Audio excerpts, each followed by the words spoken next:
What is going on, you guys? It's Phoenix bringing you guys another episode of All Talk Wrestling Top 10 Countdown.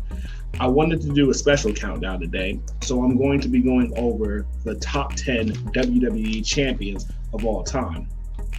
Well, probably not going to do that. That's going to be another list for another time. So I'm going to spice it up just a little bit, and I'm going to present to you guys what I believe are the top 10 WWE champions over the past 2 decades.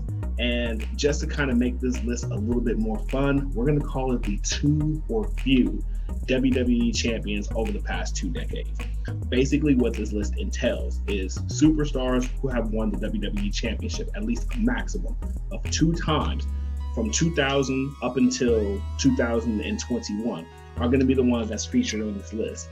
It's going to suck because there are a couple of great two or few WWE champions of all time that's going to be getting left off this list. Names like Bob Backlund, Bruno Sammartino, Diesel, Randy Savage, or even Pedro Morales. Those are going back a little bit far, so I'm not going to include them on this list. Sorry, maybe if I do a greatest WWE champions of all time list, then they'll be able to make that cut. But right now, this list is only for the two or few over the past 2 decades. So I wanted to go ahead and have fun with this. If you guys like this video, make sure you like, subscribe to the channel, comment on the video, give me your opinion, even give me some ideas about future top 10s that I should do. Now, before I go on with my list, I do want to give a little bit of time in order to provide the honorable mentions that we're going to have. These are my 5 honorable mentions of top 2 or few WWE champions over the past 21 years.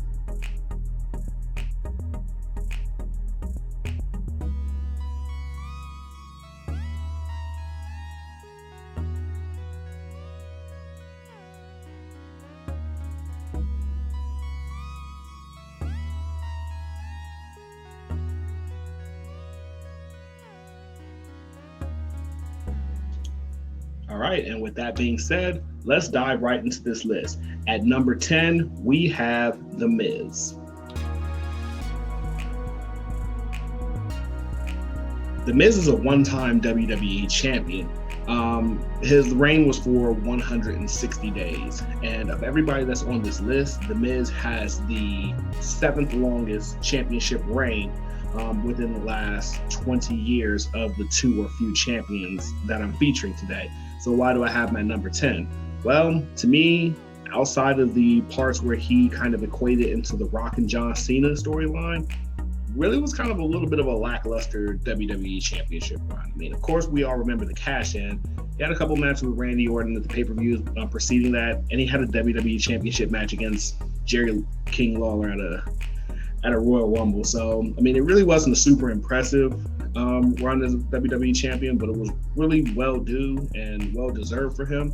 So, I mean, I guess as far as the criteria for this list, I'll go ahead and give him the 10th spot. He could have definitely flip-flopped with just about anybody on my honorable mentions list, but right now, I'll declare The Miz the 10th greatest two or few WWE champion in the last 20 years.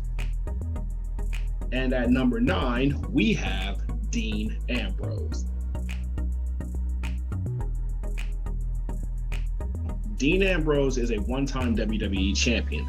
His championship reign was only for 84 days, which is shorter than number 10. So why do I have him here? Well, Dean Ambrose run as the WWE champion was fun.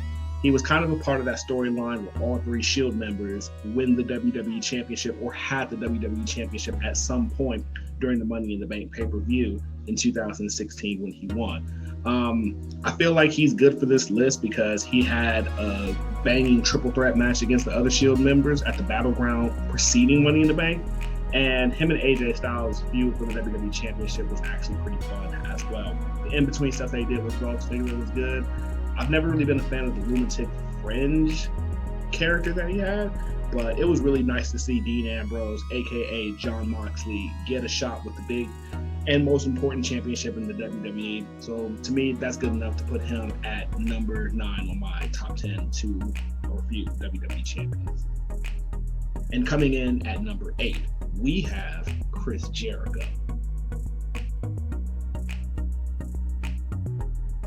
Now, you never really forget your first. Chris Jericho was the first ever undisputed champion in the WWE, combining the WCW, or classified as World Championship at the time, and the WWE Championship together to make one major championship. Chris Jericho was actually a good undisputed champion in my personal opinion, and it's probably a little bit biased. He's one of my favorite wrestlers, so there's no way that I could have not included him on this list. Chris Jericho had some really good moments as the champion. The most confusing thing for me is his alliance with Stephanie, but it ended up making sense when him and Triple H had their WWE Undisputed Championship match at WrestleMania. So because of the history behind his reign, I feel like it's good enough for number 8. So Chris Jericho, the 8th greatest two or few WWE champion over the past 20 years. At number 7, we have Eddie Guerrero.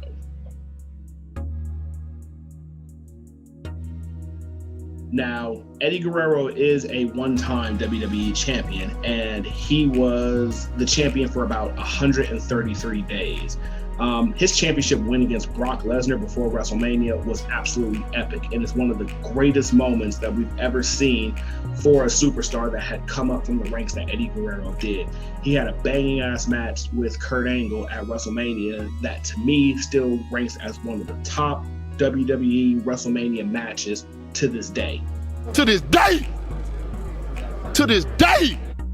His lie cheat still gimmick while he was the champion. Of course, at other times it was great too, but it really meant something more. And he was able to carry all this momentum on to eventually putting over a champion in JBL. But Eddie Guerrero, to me, will always be remembered as one of the greatest WWE champions, even if it's not in the top of somebody's list. But for this list, putting him at number 7 as the greatest two or few WWE champion in the last 20 years, I think is very appropriate.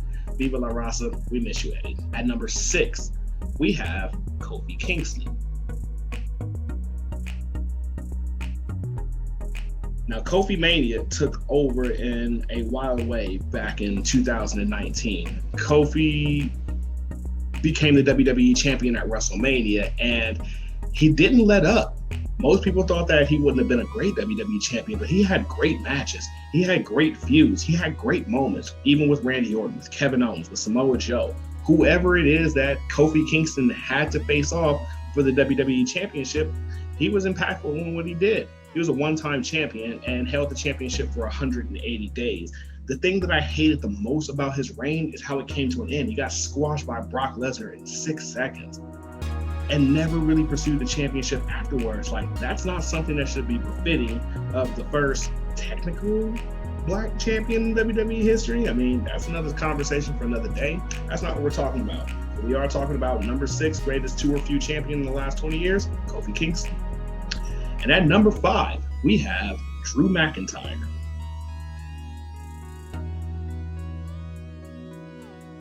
Now, Drew McIntyre is a 2-time WWE champion. At the time that I'm releasing this video, his longest reign has spanned for 203 days, and he's been champion for 290 plus days.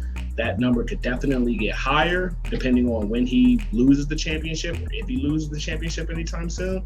But Drew McIntyre has been a great addition to the WWE championship list. I feel like with what he's had to do, he's been able to get over very well as the WWE champion, including any of the feuds that he's gone through as well.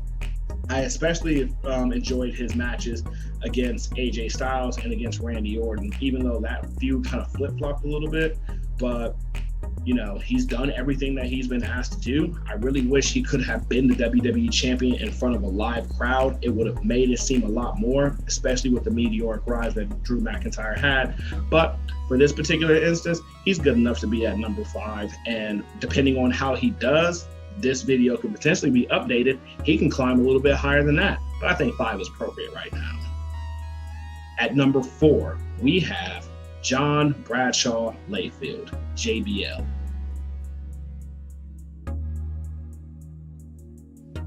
Now, JBL is a one-time WWE champion, and his championship reign was for 280 days. That is actually the 3rd best of anybody on this list at this current moment in time.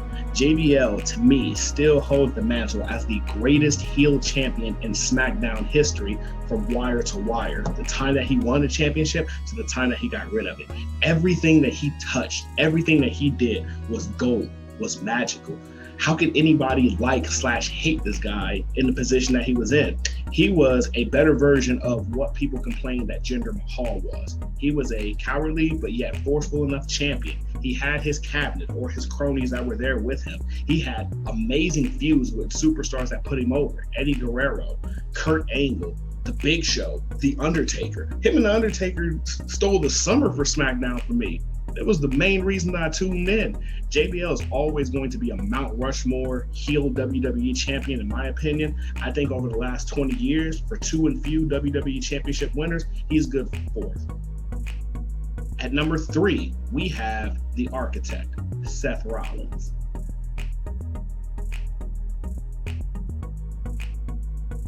Now, Seth Rollins is a 2-time WWE champion. His longest reign was for 220 days, but he's only spent 220 days as champion. The reason I have him so low on this list? Well, he won the WWE Championship at Money in the Bank 2016, but lost it in the same night. So it's like both of his championship reigns, same amount of time, no real time in between that. But for what he had to do as a WWE champion, I appreciated all of it. All of the feuds that he had going on with John Cena, with Randy Orton, with Roman Reigns, everything that he was doing as the WWE champion, hell, even with Kane. Seth Rollins was put into a great position to succeed as the WWE champion, and I would definitely like to see him have another reign with the big belt in the WWE. Of course, unfortunately, that would take him off of this list of the greatest two or few champions in the last 20 years. But I'm not against seeing the architect win one more WWE championship or even a few more. And besides, he has the greatest cash-in of all time for a Money in the Bank winner, so that's enough to keep him in the top 3. At number 2, we have AJ Styles.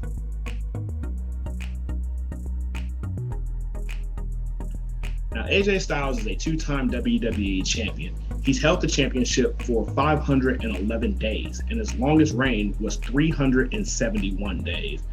I had little to no complaints with AJ Styles' WWE Championship reign. I mean, he's had some really good feuds with Kevin Owens and Sami Zayn, Jinder Mahal, Shinsuke Nakamura, Samoa Joe, and then finally Daniel Bryan. He's been able to put on some classic matches. There were times, however, it felt like his championship run was just dragging a little bit, and we would have definitely liked to see somebody else kind of take the mantle of the WWE champion, Shinsuke Nakamura at WrestleMania, but that's neither here nor there. For everything that AJ Styles had to do and what he was asked upon, he delivered as a WWE champion and clocked the second longest reign over the last, third longest reign over the last 20 years by a WWE champion. I mean, that's impressive. So definitely good enough to have him on this list at number 2, but we got to go ahead and give it up to the OG. At number 1, we have CM Punk. Now, CM Punk is a 2-time WWE champion. He's been the champion for 462 days, and his longest reign was 434 days. And for modern day, that is the longest reign that anybody has held the WWE Championship for one singular reign. A year plus. That is insane. That is great. And that shows what kind of superstar CM Punk was capable of being as a WWE Champion. He's had some really great feuds and really great moments. I mean, the Summer of Punk, that seemed like it was a decade ago, and people are still talking about it to this day. To this day! I just loved everything that CM Punk was able to deliver as the WWE champion. Even though it's John Cena's belt, there was a long time that whenever I seen that spinner belt, I thought about CM Punk. Just the way that he carried the championship, his face to heel switch at the time that he was the WWE champion was just epic. It was just great. There's not too much to say about him, but I will just say this much. For champions that's won the title 2 or fewer times in the WWE over the last 20 years, CM Punk, he's the best. And that's all that I have for my list. Let me know where you guys may agree or disagree, where I could put somebody or where I could take somebody out. leave a like, leave a comment, subscribe to the channel, and thank you guys for watching my All Talk Wrestling Top 10 Countdown. We'll see you soon. You guys have a good rest of your evening.